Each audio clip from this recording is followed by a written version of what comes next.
Monsieur, dames, bonsoir et bienvenue à cette grande édition d'information sur la télévision en Labari.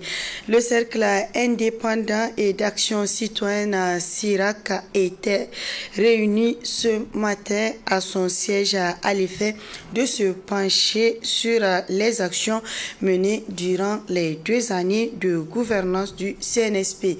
Une déclaration dans laquelle le CIRAC salue l'idée de la refondation prônée par le CNSP a été rendu public.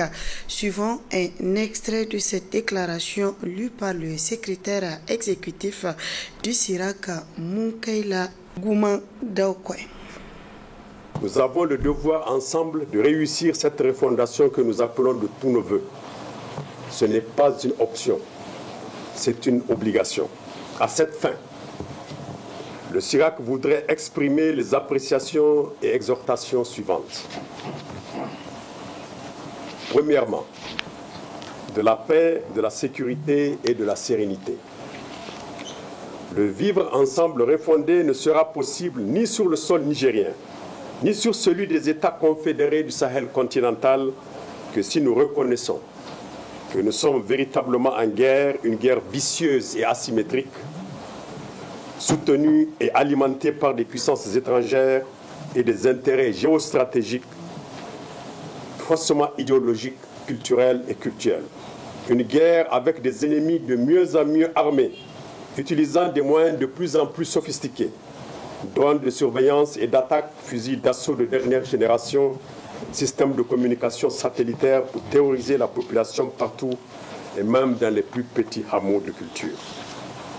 Le vivre ensemble refondé ne peut en aucun cas être envisagé avec la persistance de l'injustice, qu'elle soit judiciaire ou sociale. Le vivre ensemble refondé implique également une égalité des populations dans la satisfaction des besoins sociaux reconnus par les textes fondateurs de la République.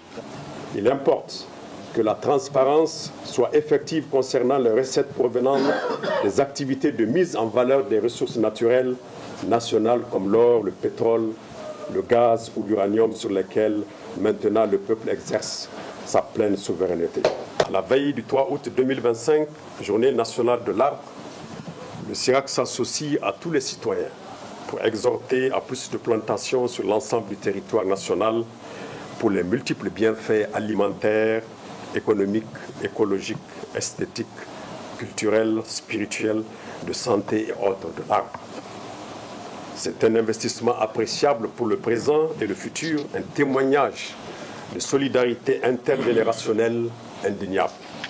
Il importe d'accélérer la digitalisation ou numérisation de façon appropriée de certains pans de l'administration. CIRAC invite tous les patriotes du Burkina, du Mali et du Niger à s'unir pour la réussite de l'affirmation de la souveraineté sahélienne, pour la réalisation à terme d'un ensemble géographique plus puissant et pour le triomphe du panafricanisme. Restons fiers de notre citoyenneté nigérienne, soyons unis et résolus pour la défense de la patrie, pour la paix et le progrès de notre nation. Du 7 au 10 août 2025 aura lieu à Niamey une rencontre culturelle internationale Songhay Zarma Dandi. Et c'est en prélude de cette grande rencontre que les organisateurs ont animé hier un point de presse. Le résumé de cette sortie médiatique avec Ismaël Mouni et Ibrahim Abdou. Niamey sera sous le fait des projecteurs à travers un événement majeur à enjeu national et international, à savoir la rencontre culturelle internationale. Cette rencontre, qui sera parrainée par le général d'armée Abdraman Tchani, mettra en exergue la langue et la culture Songhay Zarma Dandi. L'objectif visé est de produire des connaissances susceptibles de contribuer à la prise de décision et in fine à la valorisation des potentialités culturelles, artistiques, techniques, sociales, politiques et économiques de l'espace Songhay Zarma Dandi, de notre pays et de tout l'espace de l'Alliance des États du Sahel AES.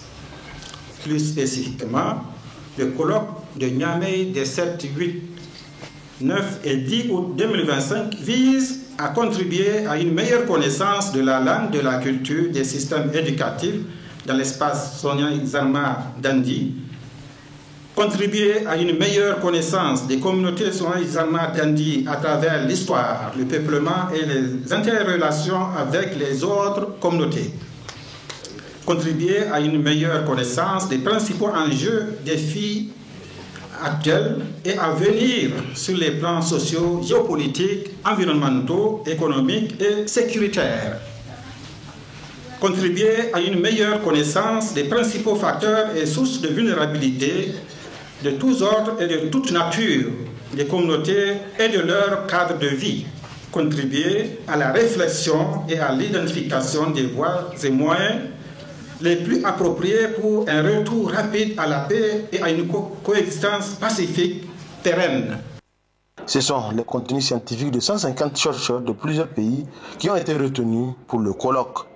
Les autres participants, en présentiel ou en visioconférence, auront à discuter le thème du colloque sous 5 différents axes, mais interactifs.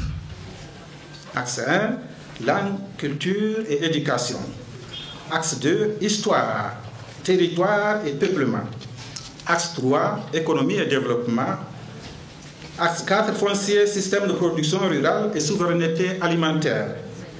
Et axe 5, gouvernance, paix et défis sécuritaires. Les chercheurs proviennent d'au moins 12 pays. Bénin, Mali, Burkina Faso, Soudan, France, Ghana, Nigeria, Niger, Côte d'Ivoire, Cameroun, Guinée, etc. En dehors du colloque, il y aura également d'autres manifestations scientifiques au cours de cette rencontre de Niamey, telles que des forats qui vont réunir des chefs traditionnels, des femmes, des jeunes et des communicateurs. Top départ pour la première édition du tournoi de grandes vacances TGV U13 du 1er au 18 août 2025 organisé par Nasser Seydou, promoteur de NAS TV. L'école Yantalaba a accueilli cette compétition inédite dédiée aux jeunes talents du football de moins de 13 ans. Le compte rendu avec Nadia Hassan.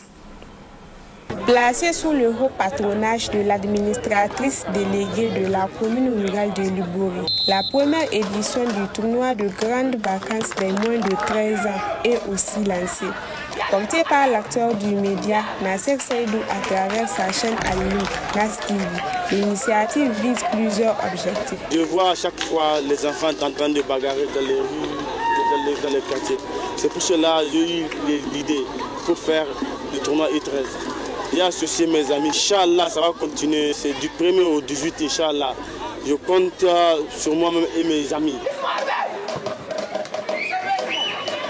8 équipes réparties en 2 poules vont s'affronter sportivement et amicalement dans un fair play sur le terrain de l'école primaire Yantalaba. Ce tournoi est un cadre de réjouissance offert à ces jeunes pendant cette période de grandes vacances.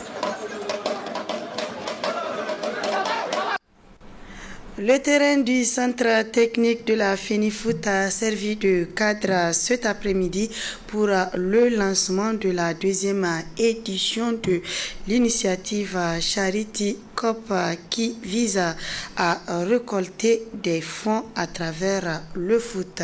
C'était en présence de plusieurs invités dont des partenaires de cette deuxième édition. Le compte rendu avec Boubacar Ibrahim et Sadou. Et c'est parti pour la deuxième édition de l'initiative Charity Cup d'Abdelmajid Niendou et collaborateurs. Elles sont au total 12 les équipes qui participent à cette compétition caritative, dont le match d'ouverture s'ouvre ainsi avec Taufik FC et Alpha Crew. Il s'agit à travers cette initiative de récolter des fonds pour ensuite les reverser à l'école Soli Abdrahman où certains besoins se sont fait sentir. Du coup, notre objectif aujourd'hui, c'est de rassembler toute la jeunesse nigérienne, que ce soit des expatriés, que ce soit de la diaspora ou même les locaux, pour qu'on puisse jouir du football et profiter de ce football-là pour faire des dons. On est dans un pays qui est assez difficile et aujourd'hui, on a envie de donner le meilleur de nous-mêmes en faisant des œuvres sociales. Notre objectif aujourd'hui, c'est d'apporter des dons en termes de matériel à l'école Soli Abdraman, une école qui accueille entre 80 et 90 élèves âgés de 7 à 12 ans.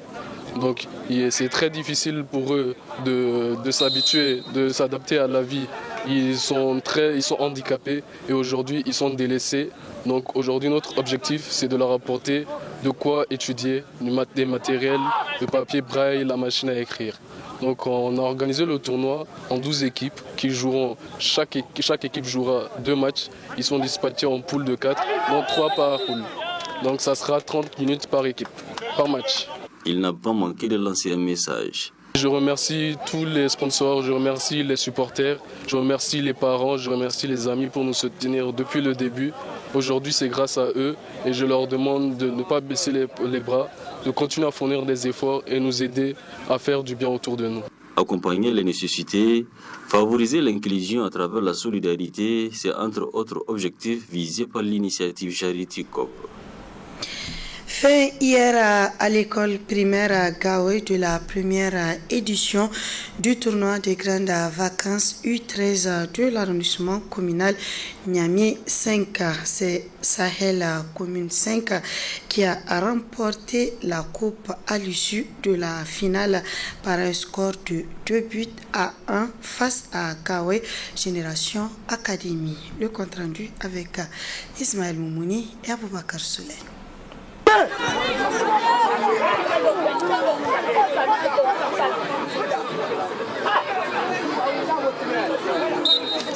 Gaoué Génération Académie en noir et Sahel Commune Niamey 5 en blanc.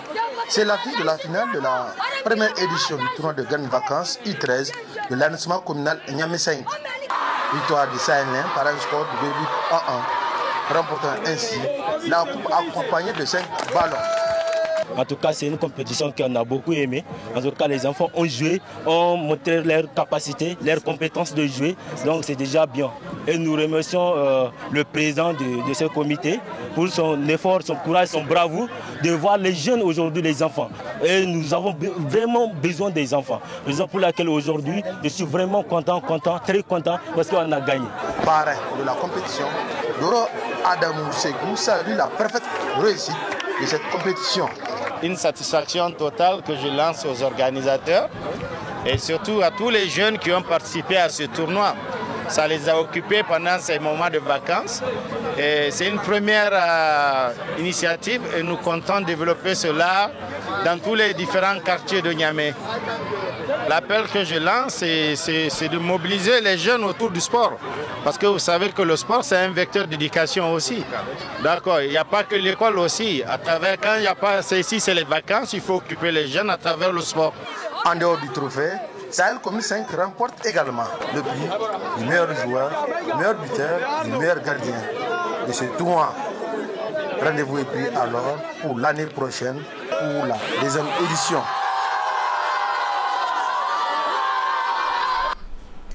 Et c'est sur cette page sportive que se referme cette édition. Monsieur Dama, merci à vous de l'avoir suivi et restez en compagnie des programmes de la télévision.